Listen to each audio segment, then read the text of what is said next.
보면 볼수록 한국의 대응 전략을 따라야 한다는 확신이 든다. 지난 21일 이탈리아 보건부 전문관 리치 아르디가 한국식 모델을 이탈리아 전역에 적용해야 한다고 말했습니다.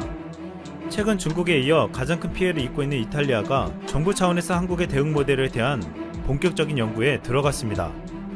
앞으로 더 이상의 확산을 늦추려면 정밀하게 추적해서 검사하고 결과에 따라 즉각 격리하는 한국 방식이 유일한 해법이라고 판단한 것입니다. 최근 사태를 WHO에서 진두지휘하고 있는 마이클 라이언은 한국을 교과서 같은 우수 사례로 꼽았습니다. 한국은 방어적이 아니라 공격적이었다며 정부가 대책을 잘 조직했고 그것을 지역사회와 시민들이 받아들일 의지도 있었다고 높게 평가했습니다. 영국 가디언지는 다른 나라들이 한국의 모델을 복사하기 위해서는 현명해야 한다고 충고했습니다. 가디언지는 20일 기사에서 한국은 북한에서 서울을 불바다로 만들겠다고 해도 평온을 유지한다고 말하며 한국은 의사와 과학자들의 조언을 신뢰하고 일반적인 합의가 있었다고 했습니다. 한국은 이를 통해 세계적인 수준의 진단키트를 빠르게 개발했고 한국 정부는 광범위하고 엄격한 검역 조치와 검사를 통해 효과적인 대응을 했다고 했습니다. 또한 한국에서는 추적앱을 만들어 민감한 개인정보가 공개적으로 알려져도 한국 사람들이 이를 받아들였다고 했습니다. 한 전문가는 자유와 건강을 선택하라고 한다면 누구나 건강을 선택할 것이라며 서구에서 하지 못하는 한국의 조치를 의미있게 평가했습니다. 또한 한국이 이미 구축해놓은 시스템과 복지 혜택이 위기에 강하게 만든 이유라고 했습니다. 한국은 3월 17일 기본생활비 45만 4,900원의 보조금을 자가 격리하는 사람들에게 지급하여 필수적인 생활을 지속할 수 있게 해주었다고 했습니다. 또한 한국은 OECD에 비해 병원 침대 수가 2배이고 영국의 3배라고 했습니다. 의료비는 미국의 절반도 채 안된다고 했습니다. 가디언지는 이 같은 상황 때문에 다른 나라들이 한국 수준으로 대처하려면 평상시에 준비를 했어야 했다고 지적했습니다. 이스라엘 출신의 사피엔스, 호모데우스 등을 집필한 저명한 역사학자 유발 하라리 교수는 최근 상황에 대한 두 가지 대응법이 있다고 했습니다. 중국과 이스라엘처럼 전체주의적 감시체제를 시행할 수도 있고 한국처럼 투명한 정보 공개와 시민들의 협조로 확산을 저지하는 것입니다. 한국은 일부 접촉자 추적 시스템을 이용하긴 했지만 광범위한 검사와 투명한 보고, 정보를 잘 습득한 대중의 자발적인 협조에 훨씬 더 많이 의존했다고 했습니다. 하라리 교수는 중앙집중식 감시와 가혹한 처벌만이 정부 지침에 따르도록 하는 유일한 방법은 아니다라며 한국과 같은 방법으로 과학과 공권력, 언론 등에 대한 신뢰를 쌓아 시민들에게 힘을 실어줘야 한다고 주장했습니다. 유럽 전역이 최악의 상황이 되자 아직 초기 상황을 겪고 있는 아일랜드는 한국식 드라이브스루에 사활을 걸었습니다. 아일랜드는 수도 더블린에 위치한 8만 명 규모의 크로크파크 스타디움에 드라이브스루 검지소를 구축한다고 AFP 통신이 전했습니다. 정상 가동에 들어가면 15분마다 8대의 자동차를 처리할 수 있으며 하루에 12시간씩 일주일 내내 운영된다고 했습니다. 현재 이 드라이브스루를 가장 강력하게 시행하고 있는 곳은 미국입니다. 이 방식을 적극적으로 사용한 결과 숨어있는 숫자가 급격히 드러나며 심각성을 더해가고 있습니다. 지난 2008년 노벨 경제학상 수상자인 펄 크루그만 미국 뉴욕 시립대 교수는 트럼프 행정부를 비판하며 한국 정부를 한껏 치켜세웠습니다.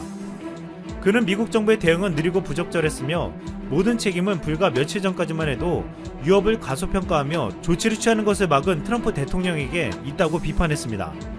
크루그만 교수는 미국과 한국을 비교하며 두 나라 모두 지난 1월 20일 첫 환자가 발생했다고 했습니다. 이후 한국은 광범위한 검사를 하기 위해 발빠르게 움직였지만 미국에서는 이제 겨우 검사가 시작됐을 뿐이라며 한국에서는 29만 명이 검사를 받을 동안 미국은 겨우 6만 명을 검사하는 데 그쳤다고 비판했습니다. 미국은 늦게라도 시작했지만 아직 시작도 하지 않은 나라가 있습니다. 일본입니다.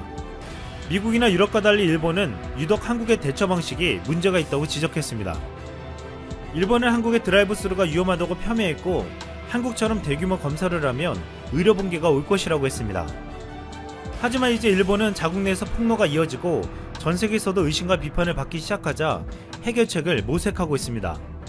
그리고 이제서야 일본은 한국식 드라이브스루를 도입하고 한국의 대응 방식을 주목하고 있습니다. 일본 지자체들이 드라이브스루의 신속성, 정확성을 인정하며 속속 도입하기 시작하자 일본의 담당 장관은 한국 상황을 제대로 파악하지 못했다며 공식 사과했습니다. 또한 일본 교토통신은 21일 한국의 대응 방안 중 하나인 생활치료센터가 의료체계 붕괴를 막아주고 있다며 긍정적인 평가를 내놨습니다. 교도통신은 한국에선 검사 건수가 31만 건을 넘어섰다며 경증자를 머무게 하는 생활치료센터를 소개해 이 센터가 의료체계 붕괴를 막아주고 있다고 평가했습니다. 일본은 한국이 무리하게 대규모 검사를 해서 의료 붕괴가 왔다고 했지만 한국은 이런 대처법으로 의료 붕괴가 오지 않았다는 것을 확인한 것입니다. 일본 정부는 그동안 의료 붕괴를 핑계로 제대로 검사를 하지 않았지만 이 같은 방법이 있었다는 것을 알았더라도 이젠 너무 늦었다는 말이 나오고 있습니다.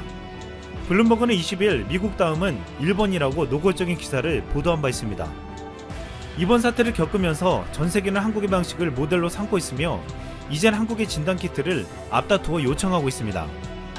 최근 한국 시젠의 진단키트가 미국 FDA에 긴급 승인되면서 미국이 다급히 한국에 요청한 진단키트가 대거 수출될 것으로 보이고 콜롬비아 부통령은 한국에서 5만 개의 진단키트 수입을 확정했다며 세계 최고의 모범 사례를 만들겠다고 했습니다. 이미 한국으로부터 진단키트 5만 1000개를 수입한 UAE는 이로 인해 인구 100명당 검사 수가 1만 3천 건 정도로 세계에서 가장 많은 국가가 되었습니다. 그동안 한국을 신뢰해주고 긴밀한 관계를 가진 나라들은 더 빨리 한국의 도움을 받고 있습니다. 한국 정부는 앞으로 한국의 경험과 노하우를 전 세계에 공유하겠다고 했으며 또한 진단키트를 대량 생산해 긴급한 나라들에 수출할 예정입니다. 대한민국은 전 세계 국가들과 위기를 함께 극복하고 최악의 위기 상황에 놓인 나라들에게 손을 내밀고 있습니다.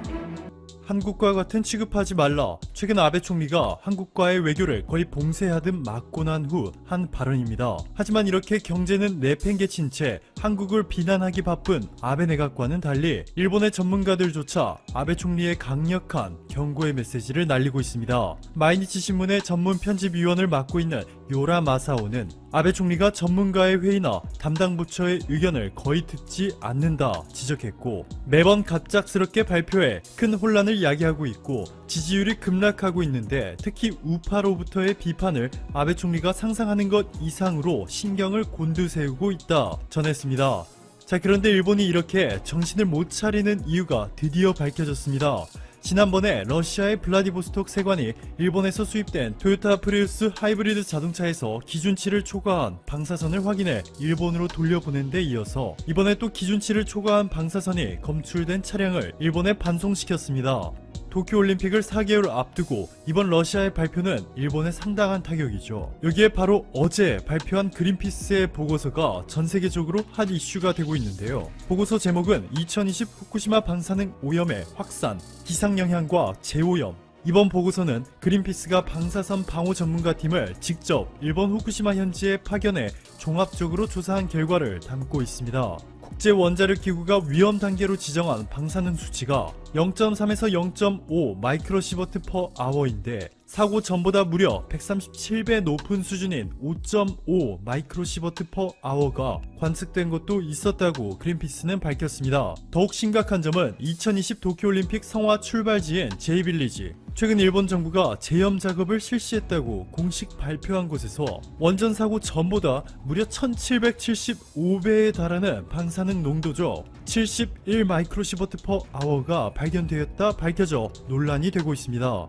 스즈키 카즈의 그린피스 일본 사무소 관계자는 일본 정부가 강조하고 있는 모든 것이 정상화되고 있다 라는 말은 현실과 다르다며 일본 정부의 재염 작업은 실패했다 강하게 비판하였고, 그린피스의 또 다른 관계자는 원전 사고 후 9년이 지났는데 오염 상황을 통제하기는커녕 확산되거나 재오염됐다 라며 방사능 위험에 대한 과학적 증거와 경고를 모두 무시하고 도쿄올림픽을 강행하는 것은 일본 정부의 자충수가 될 것이라 전했습니다.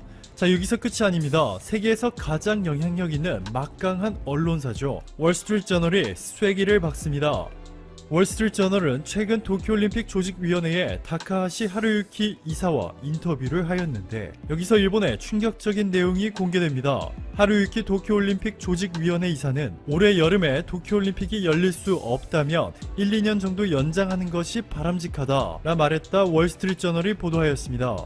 그동안 도쿄올림픽 연장과 취소와 관련해 외부 관계자들의 발언들은 많았지만 일본 도쿄올림픽 조직위원회 이사가 이러한 발언을 직접 한 것은 이번이 처음이었습니다. 하지만 도쿄올림픽을 1, 2년 뒤로 미루는 것도 쉽지가 않습니다. 다케나카 헤이조 게이오 대학 교수는 일본 언론과의 인터뷰를 통해서 일본은 보험금 때문이라도 올림픽을 연기하는 것이 어려울 것이라 전했는데요. 일본 회계감사원에 기록되어 있는 일본 정부가 2020 도쿄올림픽을 위해 지출한 금액은 1조 600억엔, 우리 돈으로 12조 3천억 원 정도인데 도쿄도와 도쿄올림픽 조직위원회가 각각 1조 4,100억엔, 6천억 엔씩 집행하였기 때문에 이들을 합산하면 일본이 지출한 금액은 35조 6천억 원이 넘습니다. 자, 그런데 여기서 국제올림픽위원회 IOC가 아닌 일본이 자체적으로 올림픽을 1, 2년 뒤로 미루겠다 결정하면 보험금을 받을 수 없게 되죠. 그렇게 되면 35조 6천억 원을 고스란히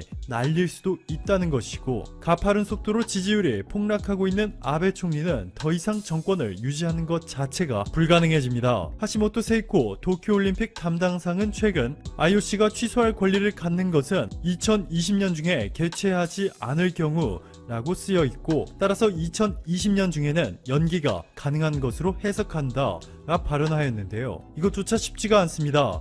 IOC의 결산 보고서에 따르면 IOC가 벌어들이는 수입의 무려 73%가 방송 중계권료에서부터 나오고 있습니다. 이번에 미국 MBC 유니버설이 미국 중계권료로 지불하기로 한 금액도 1조 3,200억 원에 육박합니다. 한여름 중에서도 가장 더운 시기인 7월 말에서 8월 초에 도쿄올림픽이 개최되는 것 자체가 미국 방송사가 가장 선호하는 시기이기 때문인 것으로 알려졌는데요. 폭염 논란 때문에 결국 마라톤을 도쿄가 아닌 홋카이도에서 진행하기로 결정하면서까지 일본은 미국에 아무런 말을 못하고 있죠. 도쿄올림픽을 어느 시기에 열지에 대한 열쇠를 지닌 것은 일본이 아닌 미국 방송사이고, 미국 방송사가 미국 프로스포츠 경기들이 집중된 연말에 도쿄올림픽을 개최하도록 동의할 리가 없겠죠. 이 때문에 결국 도쿄올림픽은 막대한 손실을 감수하고서라도 관중 없이 경기를 무관중 경기로 가는 분위기죠. 뉴욕타임스의 보도에 따르면 세계보건기구가 도쿄올림픽 무관중 경기 개최에 대해서